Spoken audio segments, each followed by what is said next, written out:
Non dire nulla di più della verità, non essere ambigui, sapersi fermare per raccontare anche le grandi cose. Sono incise nelle tavole della deontologia professionale i punti cardine che mossero Francesco Di Sal nella sua instancabile opera di divulgazione pastorale, pubblicando e affiggendo nei luoghi pubblici dei manifesti scritti per raggiungere i molti che non avrebbe potuto incontrare nella sua predicazione. Patrono dei giornalisti dal 1923, San Francesco di Sal viene ricordato ogni anno con celebrazioni religiose e incontri di approfondimento sull'essenza della comunicazione nell'ottica del Vangelo.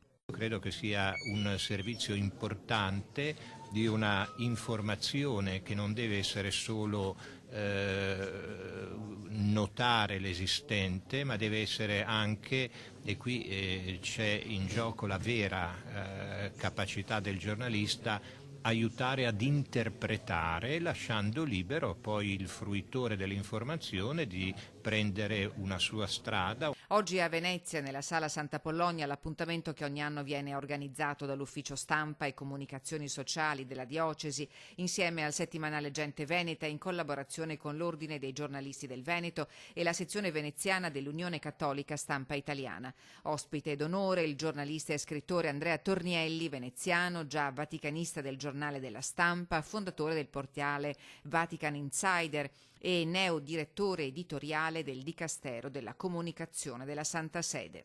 Cosa significa comunicare la voce del Papa al mondo? Io credo che significa fare bene il lavoro giornalistico, e cioè cercare di capire qual è il messaggio che il Papa vuole comunicare, riuscire a sintetizzarlo bene e a contestualizzarlo bene. Questo credo sia il lavoro principale del giornalista e del giornalista professionista, che può aiutare a comunicare il messaggio del Papa come qualsiasi messaggio.